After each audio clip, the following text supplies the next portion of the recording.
Hey guys, you are watching Life Journals.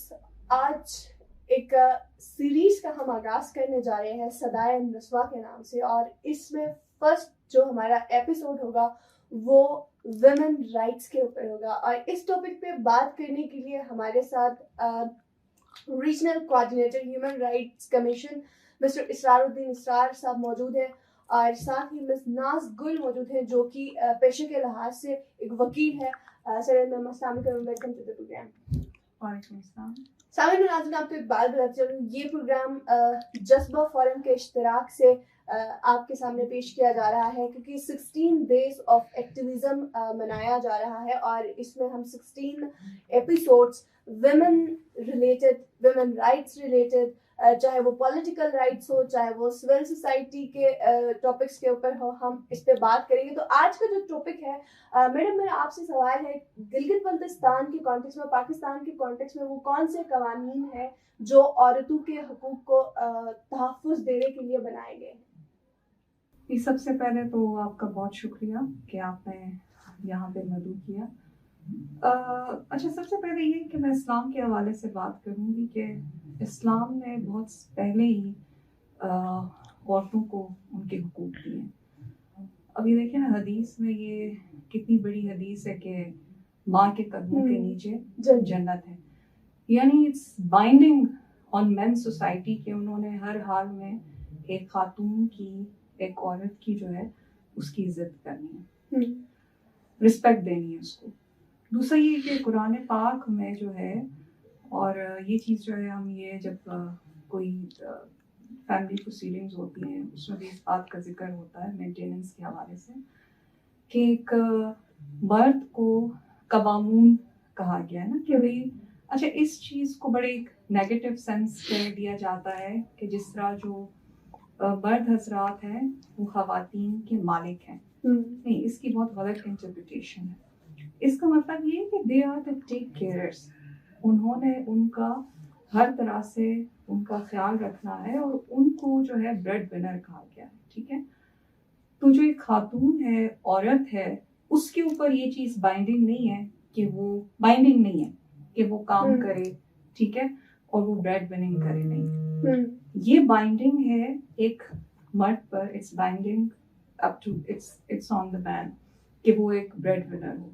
ठीक है, और फिर ये कि जो हमारे इनहेरिटेंस है, अब ये देखें ना, वो भी कुरान से जो है वो हमने इसके जो इस्लामिक इनहेरिटेंस है वो हमने लॉज वहाँ से लिए हैं कि जो है आपकी वालदा को कितना शेयर होना चाहिए। ठीक है, 1/6 उसका शेयर है, फिर बीवी का शेयर, फिर बेटी का शेयर। ठीक है, तो इस्लाम ने एक औरत को बहुत पहले से ही जो है उसने वो इज्जत दी। उसके बाद जो हमारा कॉन्स्टिट्यूशन है, हमारा आईन है, उसका जो सेक्शन है 25, वो भी ये बाइंड करता है गवर्नमेंट पे कि वो खवातीन और बच्चों के जो हुकूक हैं वो उनके लिए लॉज बनाए, इनके प्रोटेक्शन के लिए। ठीक है, और फिर इस तरह से ये भी कहा गया कि फैमिली को हर हाल से जो है उसको ना प्रोटेक्ट करना चाहिए।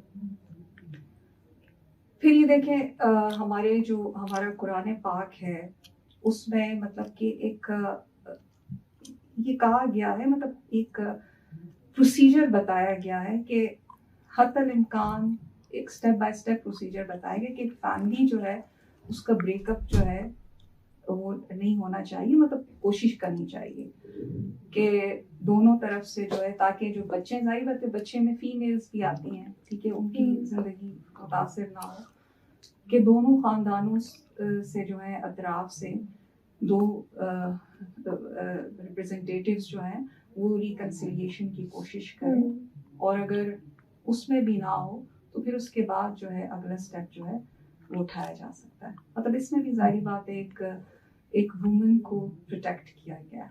तो पाकिस्तान का कॉन्स्टिट्यूशन कौन से, उसके अंदर कौन से तरामीम किए गए हैं जो वुमेन की जो राइट्स है? मैंने आपको बताया ना कि कॉन्स्टिट्यूशन हमें ये कहता है कि भाई आपने, हुकूमत को ये कहता है कि भाई आप लॉज बनाएं प्रोटेक्शन के लिए। ठीक है, फिर उसके बाद देखें हम लोग जो कन्वेंशन है अक़वाम मुत्तहिदा की for children right, obviously children right में फीमेल्स भी आती हैं, ठीक है, और फिर कि आप उसके लिए भी उसको प्रोटेक्ट करने के लॉज बनाएं। फिर जुवेनाइल जस्टिस सिस्टम है हमारा, ठीक है, हमारे यहाँ पे उसमें भी ये कहा गया है कि भाई आप उसको प्रोटेक्ट करें, चाहे वो फीमेल चाइल्ड है या मेल चाइल्ड है। खैर मैं फीमेल चाइल्ड के हिसाब से बात करूँगी कि अगर किसी ऑफेंस में उनको अरेस्ट किया जाता है, ठीक है, दोनों को, मेल फीमेल, लेकिन चलिए मैं फीमेल के हिसाब से बात करती हूँ, तो उसमें ये कि उनको लॉकअप में जो है उनको नहीं रखा जाएगा, ठीक है, उनके लिए प्रोबेशन सेंटर है, वहाँ पे उनके लिए उनको रखा जाएगा।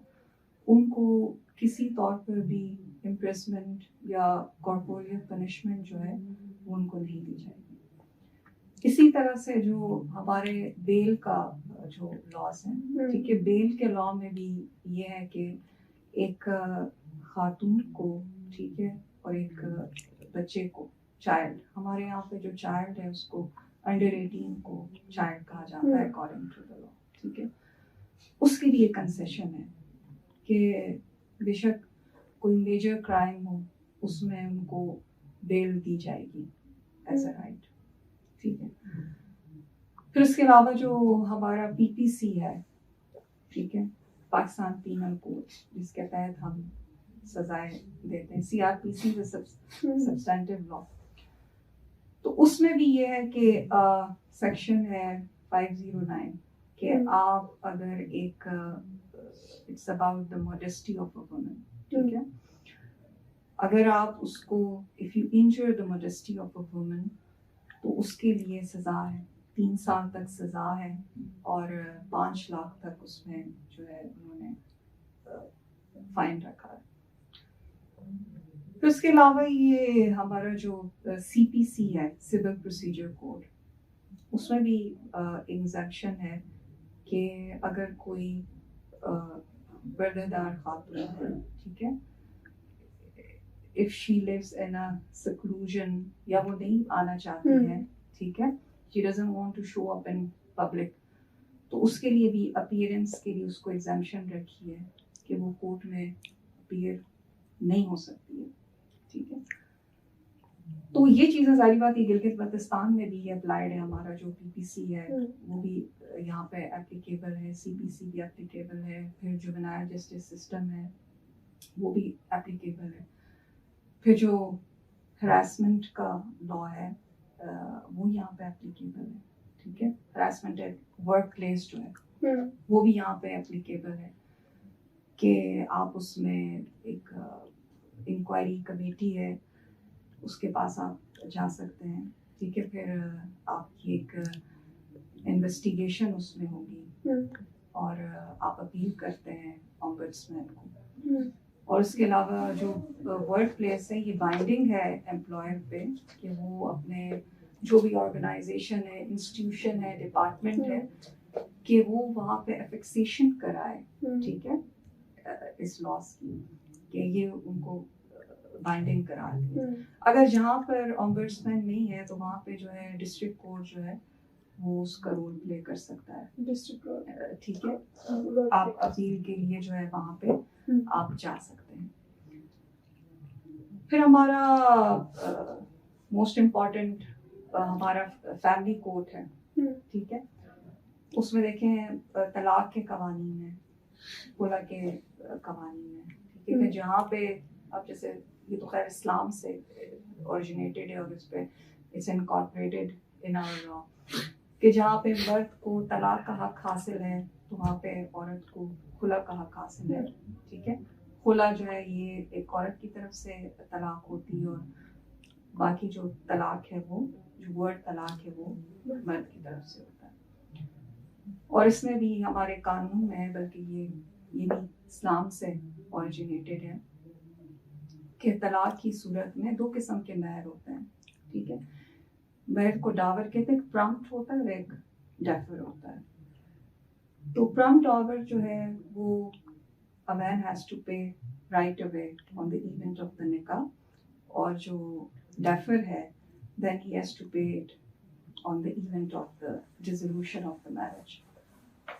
तो उसमें ये कि अगर मैरिज डिसॉल्व हो गई है तो जो मर्द है वो जितना भी महर है, डावर है, तो ही हैज टू पे।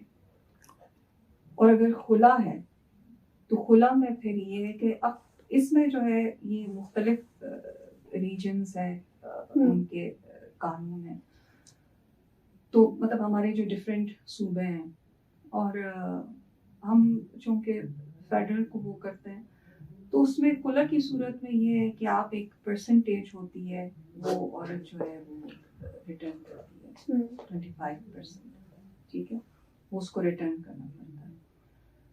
लेकिन इसमें भी फिर इस्लामी कानून है कि वो इस चीज़ में इनकॉर्पोरेट हो जाता है, क्योंकि देखिए हमारे जनरल ज़ियान है, back in the 80s he tried to incorporate the Islamic laws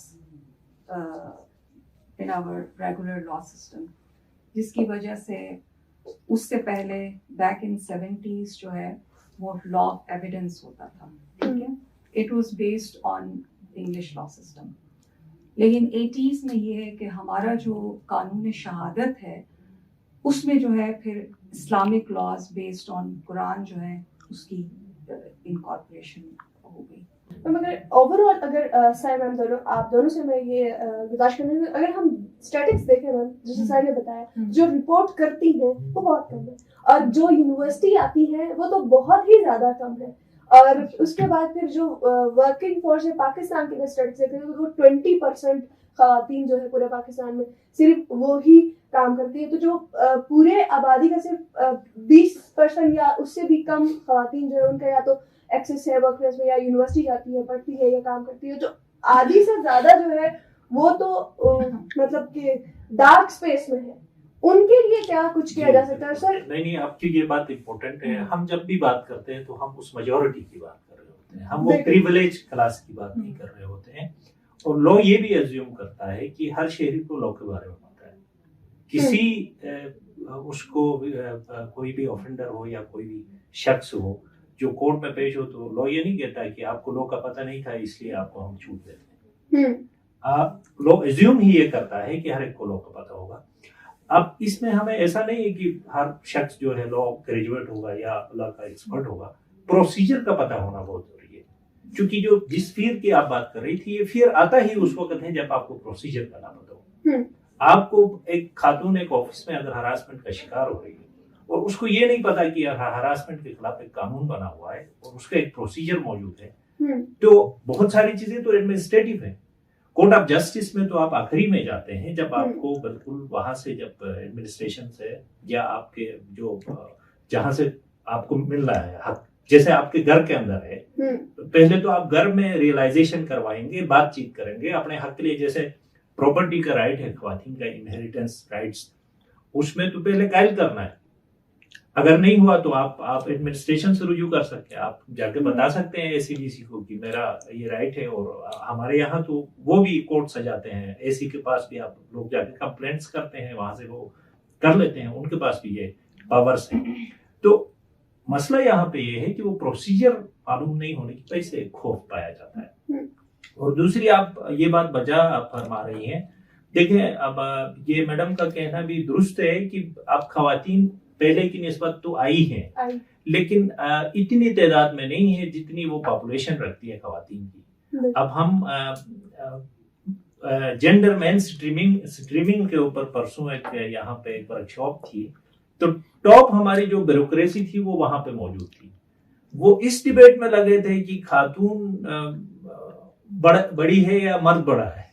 यहाँ वो डिबेट नहीं है, यहाँ बुनियादी तौर पे ये है कि स्टेट के सामने तमाम सिटीजन्स इक्वल, और स्टेट ये गारंटी देती है आप अपने आइन के अंदर, और हमारी इंटरनेशनल ऑब्लिगेशंस भी है। सीडो हमारा जो खवातीन का कन्वेंशन है, पाकिस्तान सिग्नेटरी है उसका, और हमने रेटिफाई किया है, और ये हमारी इंटरनेशनल ऑब्लिगेशन है।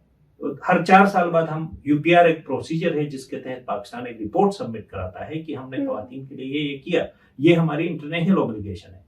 उसके अंदर रहते हुए जो प्रो वुमन लॉज है, बेशुमार लॉज है, आपके पास बहुत सारे लॉज हैं, ऐसे लॉज मौजूद हैं, लेकिन मसला ये है कि आम आदमी को समझ इसलिए नहीं है कि हम हमेशा एक बात फिर कहते हैं कि हमारे यहाँ एजुकेशन के निज़ाम के अंदर लाइफ स्किल्स और ह्यूमन राइट्स पे एजुकेशन नहीं दी जाती। हमारे यहाँ जितना मौत पढ़ाया जाता है वो हमारी जिंदगियों में बहुत कम काम आता है। यहाँ तो सर होम इकोनॉमिक्स, ज़राअत और ड्राइंग इस तरह के सब्जेक्ट, आप ये सब्जेक्ट आप देखें, बाकी दुनिया में ये है कि फिनलैंड, जापान या श्रीलंका, जहाँ पे प्राइमरी एजुकेशन को बेस्ट एजुकेशन करार दिया जाता है, वहां प्राइमरी लेवल पे लाइफ स्किल्स सिखाई जाती है। ये जो डोमेस्टिक वायलेंस है, इसके पीछे देखें मेंटल हेल्थ का भी बड़ा एक इशू है हमारे यहाँ।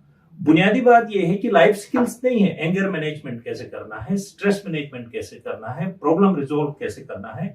अब तो एक कॉन्सेप्ट ये आ रहा है कि कोर्ट ऑफ जस्टिस से हट के अल्टरनेट डिस्प्यूट रेजोल्यूशन का कॉन्सेप्ट है।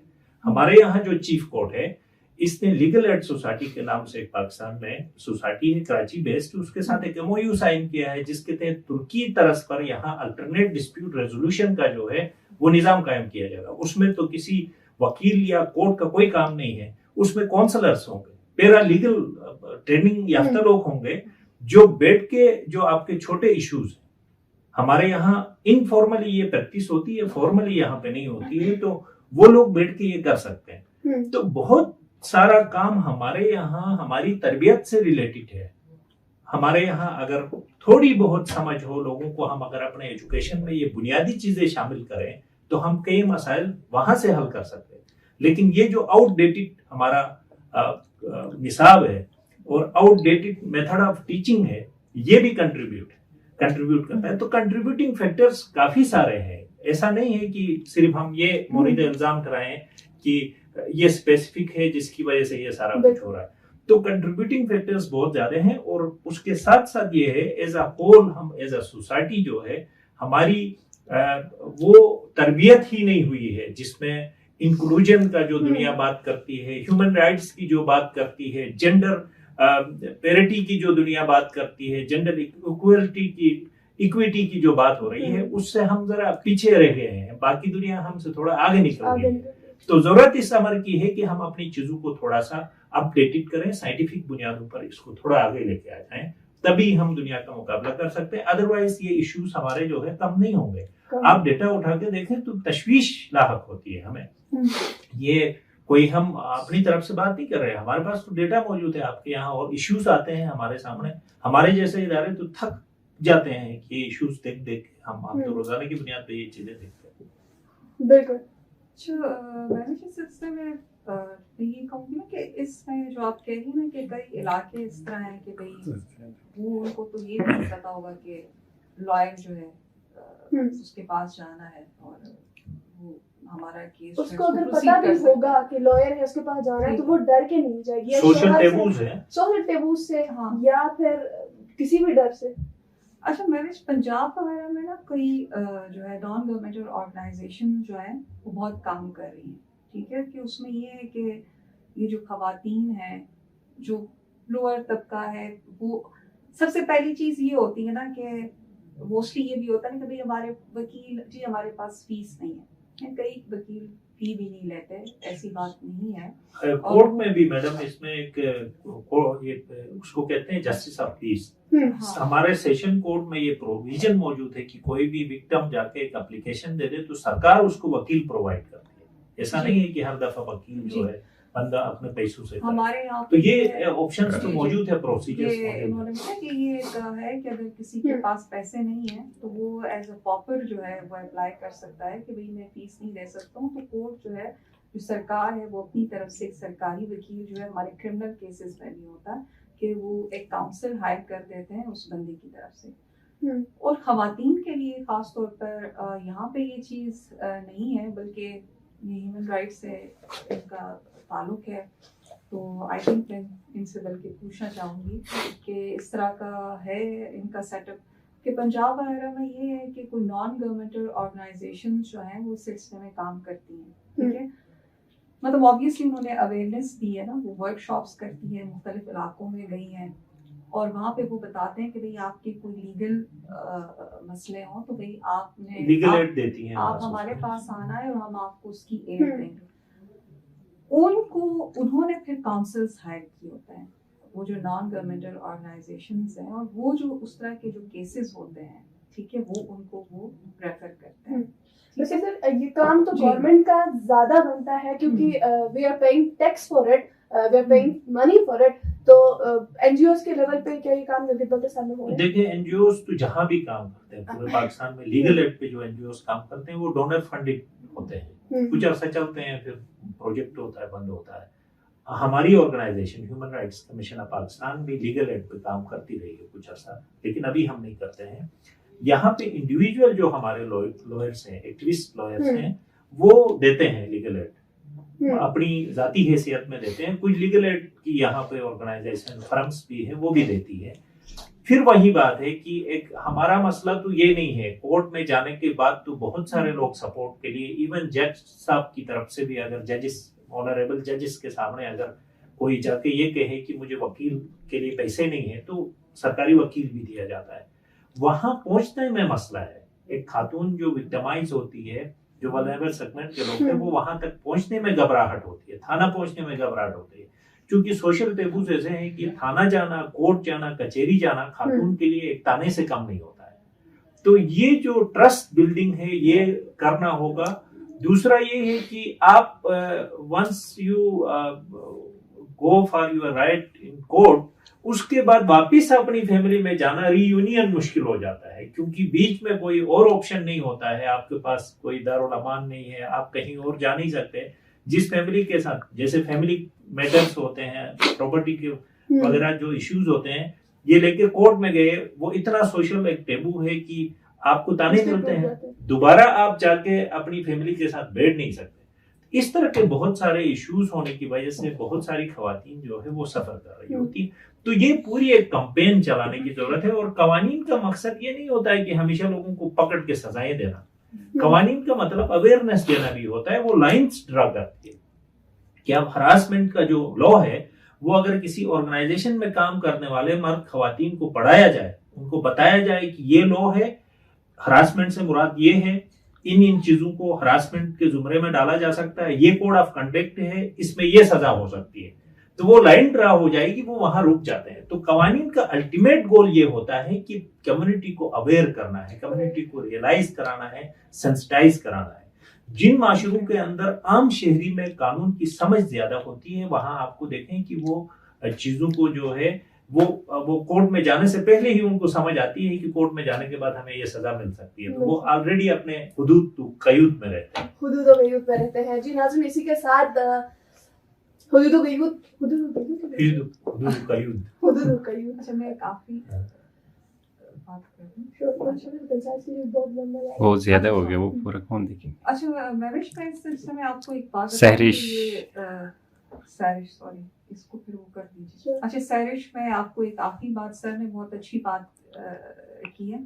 देखिए, इस सिलसिले में ये हो सकता है कि जो जैसे नॉन गवर्नमेंटल ऑर्गेनाइजेशन है, मीडिया है, तो वो एक गवर्नमेंट से, उनकी हेल्प से, एड से या उनकी बैक से वो हर डिपार्टमेंट में जाके एक वर्कशॉप करें, ठीक है, और उनको बताएं कि जो हरासमेंट के रूल्स हैं, ठीक है, जो हक है ये आप लोगों को दिया गया है, लॉ बनाया गया है, ठीक है, कि इसकी आप लोगों को अवेयरनेस है कि नहीं है, और आपकी जो डिपार्टमेंट है उसमें इस सिलसिले में कितना काम हुआ है, जो रूल्स हैं उसके फिक्सेशन हुई है कि नहीं हुई है। अच्छा, फिर इनहेरिटेंस का ये कह रहे हैं कि जो इनहेरिटेंस का लॉ है उसका चेक एंड बैलेंस हो सकता है।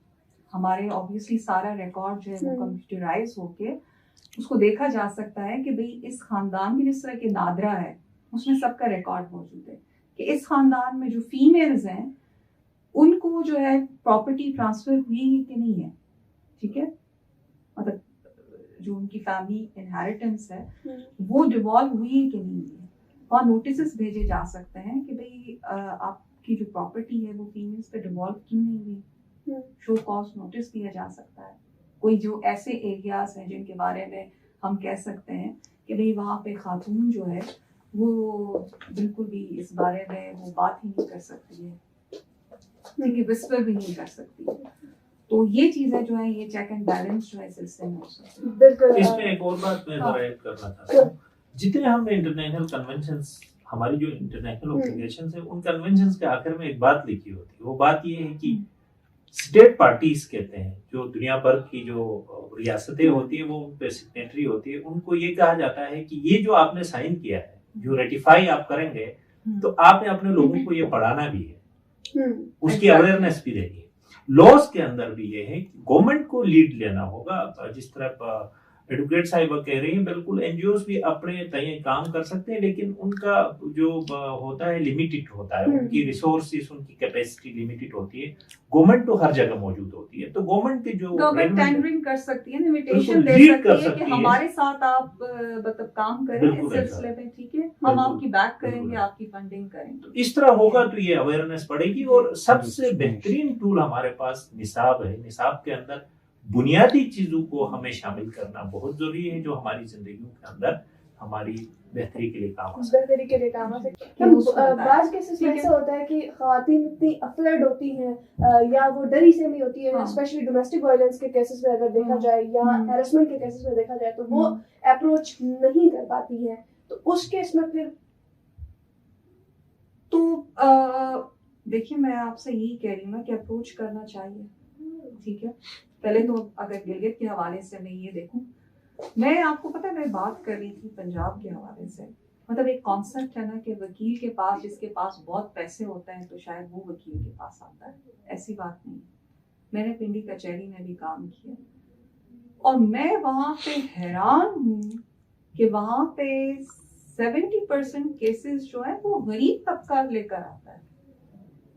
एक फैमिली केस था, ठीक है, एक नाना नानी थे जिनसे एक बच्ची थी, उनकी बेटी की डेथ हो गई थी, तो कोई उनका मुआयदा भी हुआ था, तो उनकी नवासी को जो है वो उन्होंने अपने पास रखा हुआ था, फादर और उसने दादी ने, एक तरह से उससे वो, क्योंकि बेटी उनके पास होती थी, उनका आपस में कोई मसले वगैरह थे।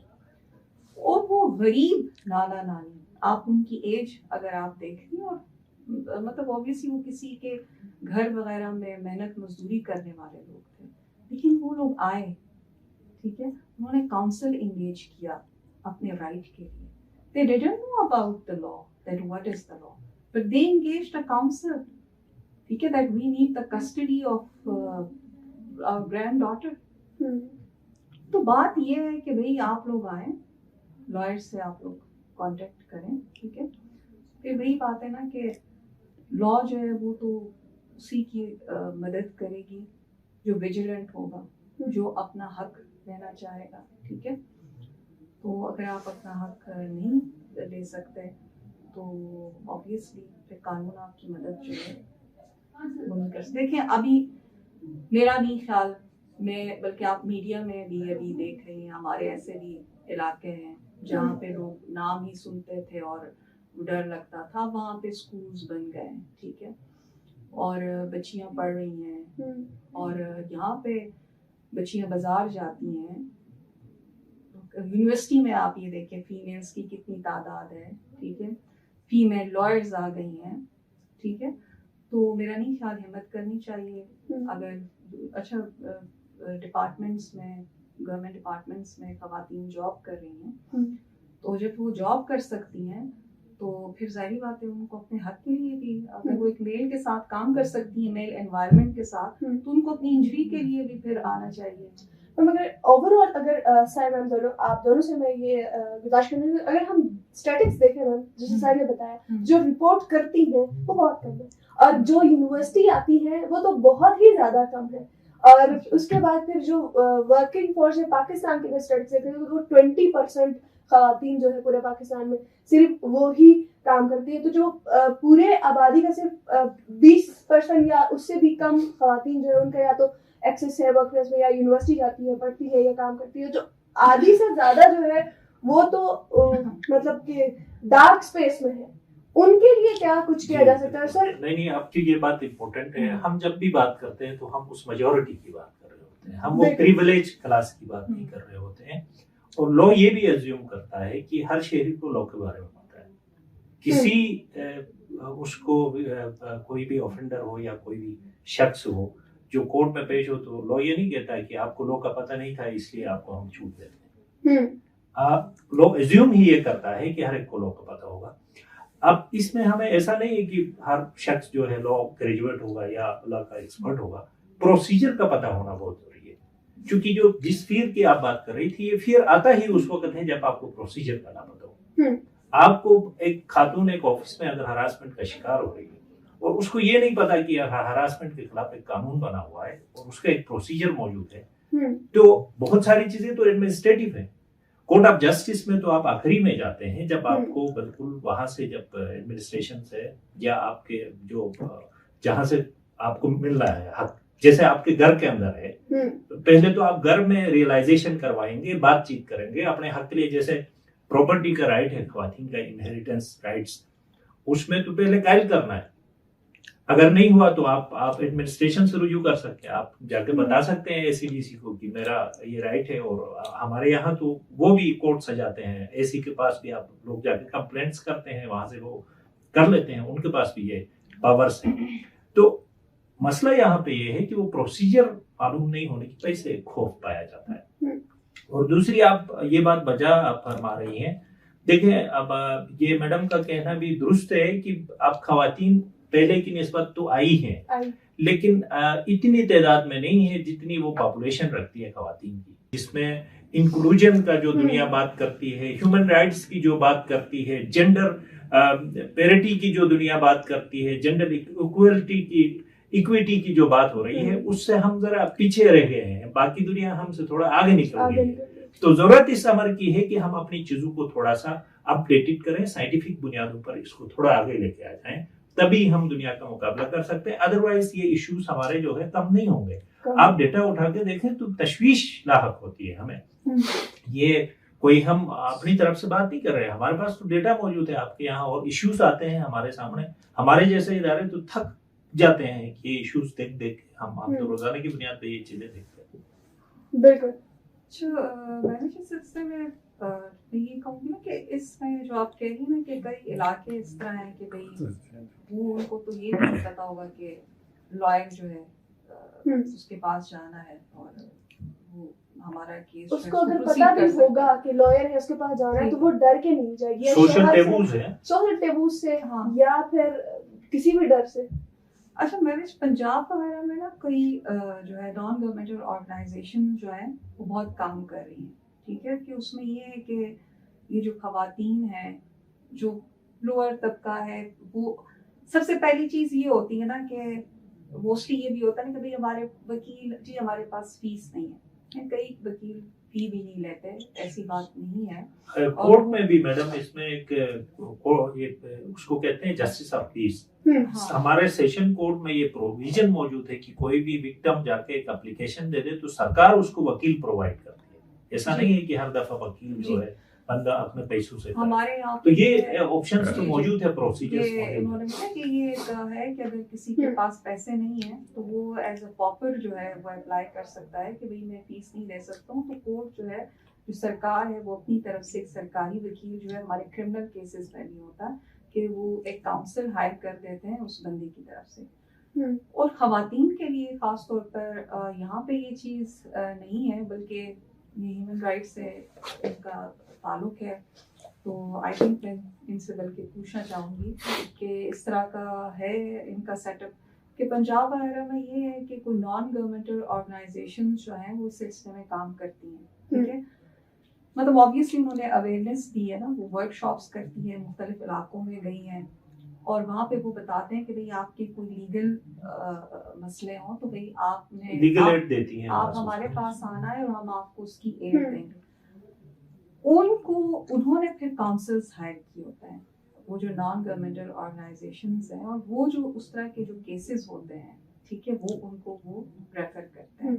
वैसे सर ये काम तो गवर्नमेंट का ज्यादा बनता है क्योंकि we are paying tax for it, we are paying money for it. तो एनजीओस के लेवल पे क्या ये काम जल्दी पाकिस्तान में हो रहा है? देखिए एनजीओस तो जहाँ भी काम करते हैं पूरे पाकिस्तान में लीगल एड पे जो एनजीओस काम करते हैं वो डोनर फंडेड होते हैं, कुछ अर्सा चलते हैं, फिर प्रोजेक्ट होता है, बंद होता है। हमारी organisation human rights commission of Pakistan भी लीगल एड पे काम करती रही है कुछ अर्सा, लेकिन अभी हम नहीं करते हैं। यहाँ पे इंडिविजुअल जो हमारे लॉयर्स हैं, एक्टिविस्ट लॉयर्स हैं, वो देते हैं लीगल एड। अपनी जाती हैसियत में देते हैं, कुछ लीगल एड की यहाँ पे ऑर्गेनाइजेशन फर्म्स भी है वो भी देती है। फिर वही बात है कि एक हमारा मसला तो ये नहीं है, कोर्ट में जाने के बाद तो बहुत सारे लोग सपोर्ट के लिए, इवन जज साहब की तरफ से भी, अगर जजेस, ऑनरेबल जजेस के सामने अगर कोई जाके ये कहे कि मुझे वकील के लिए पैसे नहीं है, तो सरकारी वकील भी दिया जाता है। वहां पहुंचने में मसला है। एक खातून जो विक्टिमाइज होती है, जो वल्नरेबल सेगमेंट के लोग हैं, वो वहां तक पहुंचने में घबराहट होती है, थाना पहुंचने में घबराहट होती है, क्योंकि सोशल टेबूज ऐसे हैं कि थाना जाना, कोर्ट जाना, कचहरी जाना खातून के लिए एक ताने से कम नहीं होता है। तो ये जो ट्रस्ट बिल्डिंग है ये करना होगा। दूसरा ये है कि आप once you go for your right in court, उसके बाद वापिस अपनी फैमिली में जाना, रीयूनियन मुश्किल हो जाता है, क्योंकि बीच में कोई और ऑप्शन नहीं होता है, आपके पास कोई दारुल अमान नहीं है, आप कहीं और जा नहीं सकते। जिस फैमिली के साथ, जैसे फैमिली मैटर्स होते हैं, प्रॉपर्टी के वगैरह जो इश्यूज होते हैं, ये लेके कोर्ट में गए, वो इतना सोशल एक टेबू है कि आपको ताने मिलते हैं, दोबारा आप जाके अपनी फैमिली के साथ बैठ नहीं सकते। इस तरह के बहुत सारे इश्यूज होने की वजह से बहुत सारी खवातीन जो है वो सफर कर रही होती है। तो ये पूरी एक कैंपेन चलाने की जरूरत है। और कवानीन का मकसद ये नहीं होता है कि हमेशा लोगों को पकड़ के सजाएं देना, कवानीन का मतलब अवेयरनेस देना भी होता है। वो लाइंस ड्रा करती है कि अब हरासमेंट का जो लॉ है वो अगर किसी ऑर्गेनाइजेशन में काम करने वाले मर्द खवातीन को पढ़ाया जाए, उनको बताया जाए कि ये लॉ है, हरासमेंट से मुराद ये है, इन चीजों को हरासमेंट के जुमरे में डाला जा सकता है, ये कोड ऑफ कंडक्ट है, इसमें ये सजा हो सकती है, तो वो लाइन ड्रा हो जाएगी, वो वहां रुक जाते हैं। तो कवानीन का अल्टीमेट गोल ये होता है कि कम्युनिटी को अवेयर करना है, कम्युनिटी को रियलाइज कराना है, सेंसिटाइज कराना है। जिन माशरों के अंदर आम शहरी में कानून की समझ ज्यादा होती है, वहां आपको देखें कि वो चीजों को जो है वो कोर्ट में जाने से पहले ही उनको समझ आती है कि कोर्ट में जाने के बाद हमें ये सजा मिल सकती है, तो वो ऑलरेडी अपने हुदूद कयूद में रहते हैं। अच्छा सैरिश, मैं आपको एक आखिरी बात, सर ने बहुत अच्छी बात की है।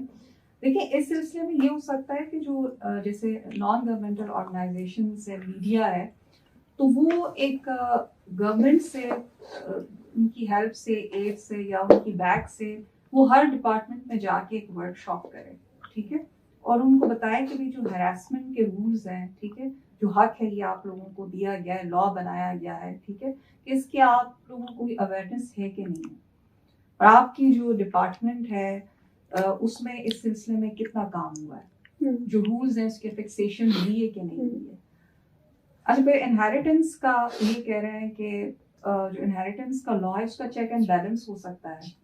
हमारे ऑब्वियसली सारा रिकॉर्ड जो है वो कंप्यूटराइज होके उसको देखा जा सकता है कि भाई इस खानदान की जिस तरह के नादरा है उसमें सबका रिकॉर्ड मौजूद है कि इस खानदान में जो फीमेल्स हैं उनको जो है प्रॉपर्टी ट्रांसफर हुई है कि नहीं है, ठीक है, मतलब जो उनकी फैमिली इनहेरिटेंस है वो डिवॉल्व हुई है कि नहीं है। वहाँ नोटिस भेजे जा सकते हैं कि भाई आपकी जो प्रॉपर्टी है वो फीमेल्स पे डिवॉल्व क्यों नहीं हुई, शो कॉज नोटिस दिया जा सकता है। कोई जो ऐसे एरियाज हैं जिनके बारे में हम कह सकते हैं कि भाई वहाँ पे खातून जो है वो बिल्कुल भी इस बारे में वो बात ही नहीं कर सकती है, देखिए विस्पर भी नहीं कर सकती है, तो ये चीजें जो है ये चेक एंड बैलेंस जो है सिलसिले में हो सकती है। इसमें एक और बात मैं जरा ऐड करना चाहता हूँ, जितने हम इंटरनेशनल कन्वेंशंस, हमारी जो इंटरनेशनल ऑर्गेनाइजेशंस है, उन कन्वेंशंस के आखिर में एक बात लिखी होती है, वो बात ये है कि स्टेट पार्टीज कहते हैं, जो दुनिया भर की जो रियासतें होती है वो उन पे सिग्नेटरी होती है, उनको ये कहा जाता है कि ये जो आपने साइन किया है, जो रेटिफाई आप करेंगे, तो आपने अपने लोगों को ये पढ़ाना भी है, उसकी अवेयरनेस भी देनी है। लॉज के अंदर भी ये है कि गवर्नमेंट को लीड लेना होगा। जिस तरह एडवोकेट साहिबा कह रही है, बिल्कुल एनजीओस भी अपने तय काम कर सकते हैं, लेकिन उनका जो होता है लिमिटेड होता है, उनकी रिसोर्सेस, उनकी कैपेसिटी लिमिटेड होती है। गवर्नमेंट तो हर जगह मौजूद होती है, तो गवर्नमेंट के जो गवर्नमेंट टेंडरिंग कर सकती है, इनविटेशन दे सकती है कि हमारे साथ आप मतलब काम करें इस सिलसिले में, ठीक है, हम आपकी बैक करेंगे, आपकी फंडिंग करेंगे। इस तरह होगा तो ये अवेयरनेस बढ़ेगी। और सबसे बेहतरीन टूल हमारे पास निसाब है। निसाब के अंदर बुनियादी चीजों को हमें शामिल करना बहुत जरूरी है, जो हमारी जिंदगी के अंदर हमारी बेहतरी के लिए काम आ सकते हैं। बिल्कुल नाज़रीन, इसी के साथ मैं एक बात ये भी ऐड करना चाहूंगी कि अगर वर्ल्ड जीडीपी देखा जाए तो पॉपुलेशन के लिहाज से जो 45% वर्ल्ड जीडीपी को करते हैं, और अगर उनमें 10 जो टॉप 10 ममालिक लिए जाए तो वो तकरीबन 60% जीडीपी में शेयर अदा करते हैं, जबकि पाकिस्तान वर्ल्ड में पॉपुलेशन के लिहाज से 5वें नंबर पे है, जबकि वर्ल्ड जीडीपी है उस पर 0.4% पे है। अगेन बात यही आती है कि हाउ प्रोडक्टिव दे आर। हमारे पास खवातीन है, हाउ प्रोडक्टिव दे आर। हमारे पास यूथ है 64%, हाउ प्रोडक्टिव दे आर। तो इनके ऊपर काम करने की जरूरत है, इनको लॉ एंड ऑर्डर के हवाले से आगाह करने की जरूरत है। इस सब चीज में जितने भी गेस्ट आते हैं, जितने भी प्रोग्राम होते हैं, सब में एक ही चीज आती है कि निसाब में हमें अपनी तालीम और अपनी तरबियत में इस चीज को शामिल करना होगा कि how to treat a woman. और उसके साथ हम, क्योंकि सर ने जैसे बताया कि वुमेन की तरक्की हमारे माशरे की तरक्की के लिए बहुत ज्यादा जरूरी है। इसी के साथ आज के प्रोग्राम से मुझे दीजिए इजाजत। अगले प्रोग्राम में फिर मुलाकात होगी। अल्लाह ने